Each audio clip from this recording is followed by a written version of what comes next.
Empanin se krokro mienu enya ntokwa a confirm de osimusan me pa cho se aduanafo enya wonom ntokwa ankoka bi nananom aduanafo ewo akokoduro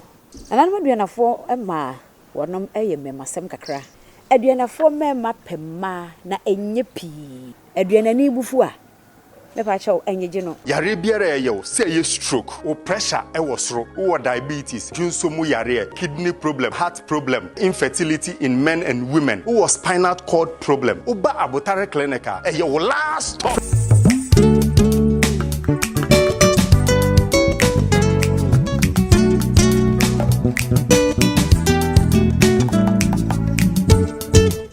Abusua Wadoma nkoma oni yen edini yie Oheneyere Adwoa Aprebi edimidi epani yasan ahia biem ye ba besua de enne ye hwe aduana abusua eyede de nya abusua na edin aduana asem ni nyina eyese obofo bi na adoma nkoma asem mu no ekase okọ ewura mu abiribo okọ ye na okokohunu eja na de chinye wasan koye okoye no ene de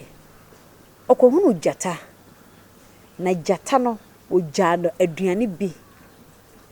ene nti wei ema obofo no e de eja no eso enuabu ema eso ye ena saa aduane no a jata no adija no wode bitutu ye ene odi ye no wosi aduane die ne de no ebro ode so abusua yakase ode a bayire a ye gina ye die na sante din pa ene ode enenti na bayire de woni bi pen nanso saa aduane no agata no edigya no a woton ye a wodi ye no se we die ne de no ebro bayire a eye ode ebro ne de so enenti ne edi amede be ma no eye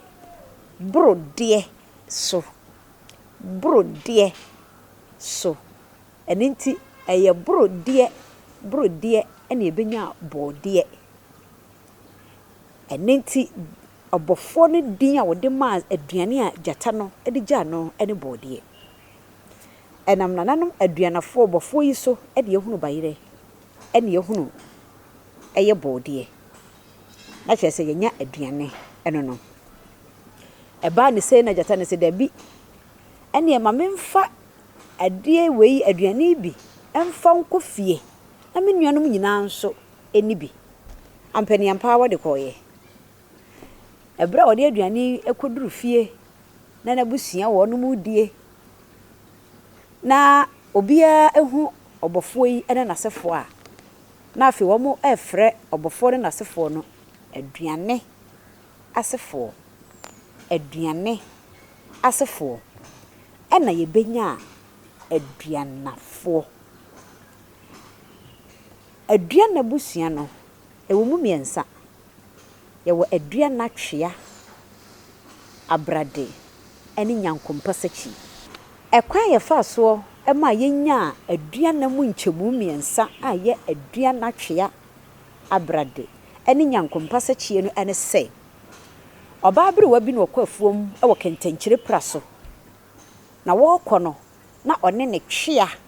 ye ka twea wonu made kro kraman na sante din pa ai shadakabo ene frɛ no otwea anasa twea obaabere wa wode ne twea e kwafuom no wo ho ye adwuma na wo hwese ne kraman eye twea yi ejatua na no a wode ba ne kraman de beduru ye ene woji adekode no ena nafu a na ja wododo de wa abo awura no abo na kuakua pempam no wode saa eja de bi eto ne mfudie no mu na hyase se edere enti ohunu se eyade a betimi de aye bibi ena abrewa yi se ene mame ntu mi kofi bayire bi na me mfa ntoto na me hwe de befiri mu beba ampa abrewa yi kotu kofi bayire me kire bayire hye kofi mu kotu bi na ototo ye odi ye no se ene saa ejai ebeboa me ni menuanom ene mabusua enti ne me de bi kofie am de akwakoboa abusua ampa wodi ko fie abusua nyina na aso ejamu yi yeswa no na ye de aduane asiso na ben eninti abrewa no nani gie a eba woni na busua mu ene o se a metwea wa bremade ene ne nam so ema yenya se aduana atwea abrade ene ne nyankompa sachi ye eka ho abusua na nanu aduanafo wono mra na die edoso pa aduana adanse nie odefo a ne subi enni baabie jebina na obobidie mu a na obitira to aduana twea brade odue jam aponkyerene a omansuo abrewa onika bi na boma kusi na ya ni gentia eda doma abampredi ase otwedi ampo aduana asase ye aduana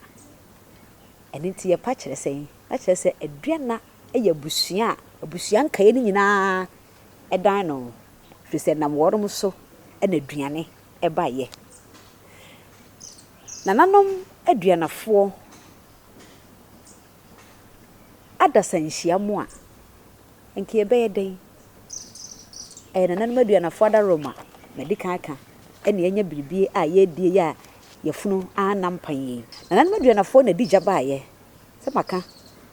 wonom so da di aduane aba ama na nipa nyina enya biedie ye ka nananom aduanafo a modern bo wonom abo ewa asante a ese wani ense wo ka kire edoso pa ye besua bebre nso wa kire bo aye mo amienu okraman a gentia etua na no enna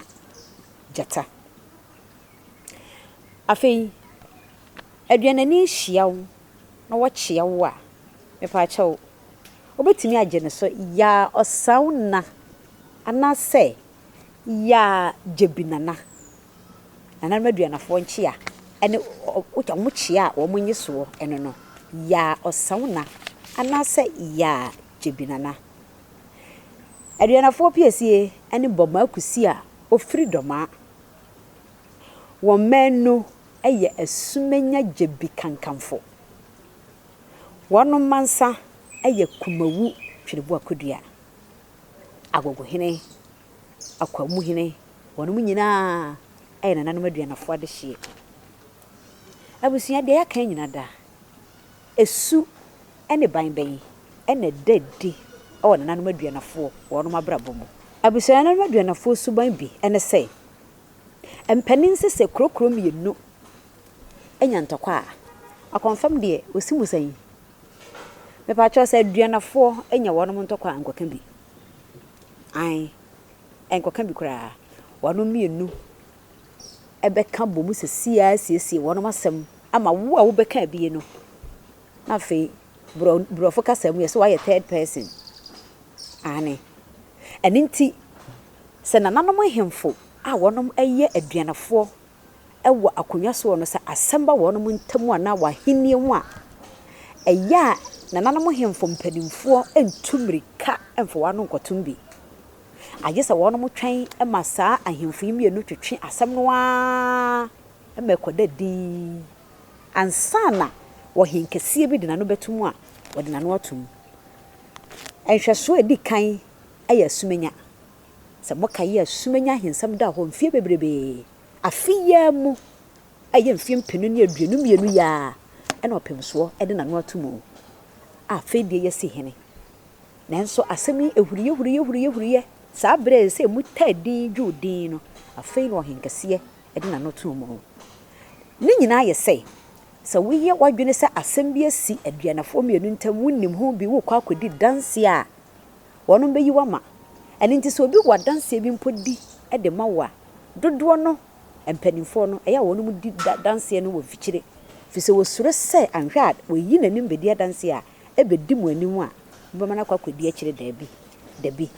aninti nananom aduanafo suban no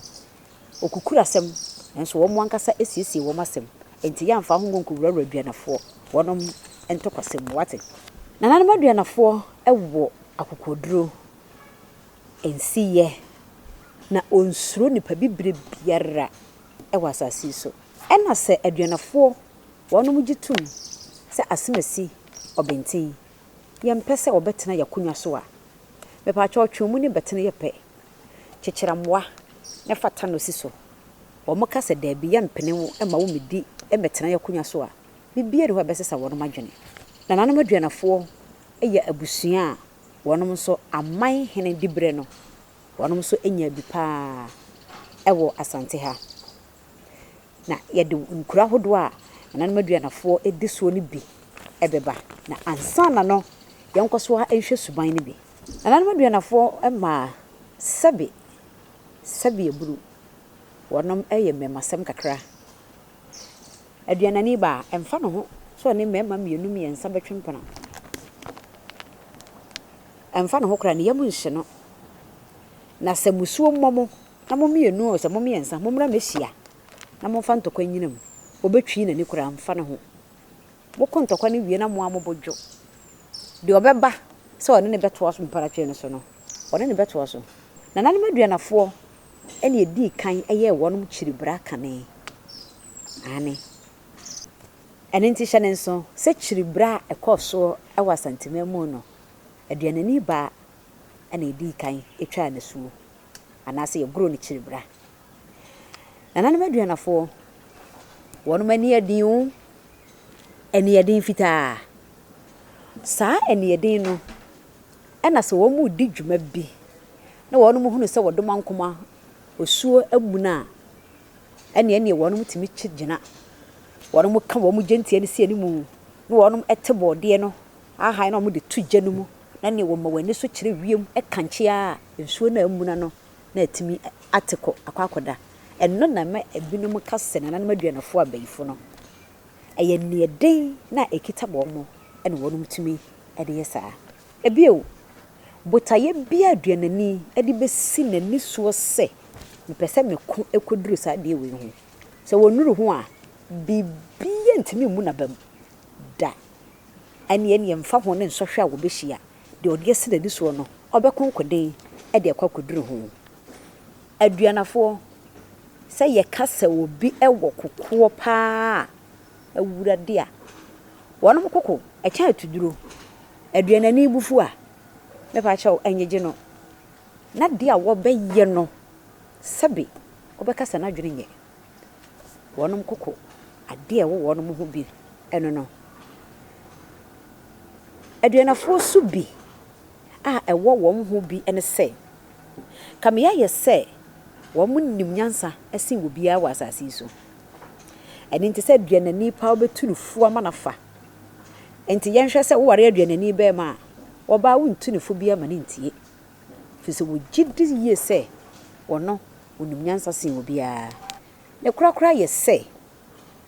aduanani be ma e ware oba awade ne ya na ntanye yi me pa cho me pa kire se aduanani be ma e ware aduanani ba awade no entanye yi hwese me se aduanafo wonom kokko kyan atuduro enti saa enipa mienu amofra busua kromi wonom kwakwa wade na ntokwa wade no mu a hwan na ebepata wo mu na hwan kra na bekofem ama ne yonko akosoro enti ya na saa wade no enye yi enno na nananom hwe so ka se ene ese nipa kromienu fra busua ba ko mu a eyesuban kro na wo mu dadadie ti ehu hia se wonom be ware eye chiwade enno ne ka ho bia ma kanetete no na abusua ba ko mu nipa mienu ware enti aduanani ware ne yonko aduanani bretuni onware ne yonko bretuni asona ni ware ne yonko asona ni senti ne se eye suban ne moja ba ko ene wo wonu mo enti se oso wo mu mienu ware dia bibi foforo bia emma mefrem enti ene ma nananom ekasa de tia se emma abusua kromu nipa enwade no madi kan de atudwa se aduanafo ewo kokoduro saa wani eden akokoduro ene saa wonom ensi yo ene yokoduro nti wonom ebo asante ewo yakon bebre mu ena maka kire se enam so ema aman hene no wonom so opemso ebubo obi edema wo mo na saa nananom aduanafo akokoduro soronko nti so wonom etai esabia che de nkunimdie na befie nananom aduanafo akokoduro ene nimdie a wonom wonti kane no ye de wono mo kosa na wono ma ase entan nhye ebi wono ma abusua bi wono ma ase nyina be hye nti ye mra no omo mfiri sa ne mra no na abusua ba ko bi wo ha onhunu wo mo nipa bia wo mu na se wo mo nyina akoko ato nanso na nanom aduanafo de da bi se edukwa enso beba ebesan abafie esan akokoduro esan enieden ene nimdia no wono mo ene nti na asante ensina nanom aduanafo fam kura ma me san fanto aso biem se aduanani a obeka se me kwa kope tumi bi e de abome ho ban no me ka kire wo sa aduanani kura wo geben ho eyen senkyere ni efiri se wono mo so dan odoma nkoma wo mo ginyamedi de wo beka se wo ginyamedi wonko baabia no kron na de obeye na dwene se wo frem anase wo kopetumi bia wen no ho no emfane ni agoro wonim se aduanani ene di kan ekum osono ema akromumu a ekodwaye ane eye doma kusi wo de taasenua ene kum osono ema ekokodwaye na wonim de friend taasenua me pacho de oye kurase ni bia watena kurase date se me no se betwade no wo twa na ba wo hodro ben na wo de hya bena se de tuketetwa no mu no ene friend taasenua na wa hwesa de we be da kum so no se bibi ni baabia ene nti nanan maduanafo ye ka se wono maben ane wono maben nti aduanafo ne den nti wono mtimi de taasenua ekum esono aduanafo mema pema na enye pii dabi na de ba ko a ewo aduanafo mema ho ne se mepa cha ninkum pa ye ka se ninkum fitai aduanafo mema de mutwe papa ane one nkrofo ma ebekasa mama ebekasa one nkrofo yonkrofo ma ebedi nkomo na emom duanani be ma wono ne yire se wo ba hu se wo ne di nkomo ato so ba ko mienu no aba okoko wotira nye yeto so miense etuo na ode beba so ni ninkum kyahwe ene nti eye suban bi a ewo na nanom aduanafo mema ho no no nti se wo aduanani be ma no hu se de obesi atoto wana mo afa abusua ye ho esu ye ho ban ebi a efara nanom aduanafo ho enkuro ban na akonwa ewo so no eye aduanafo akonwa abusua enkuro ni bi ene akwamu tachiman doma buaman denyase tikrum ensuatre drobo manso ene afoforo bi ya aka eka ho a wonim yemfa nsoso na yemfa nanan aduanafo ho adesua ensi ha ene abusua medie na de Oheneyere Adwoa Aprebi koso ana hwe Aprebi waves na ye wo nepa ene nsamode ede mameda mu nyina se emamoniti a Jimmy etwi ne ho fese bi etwi na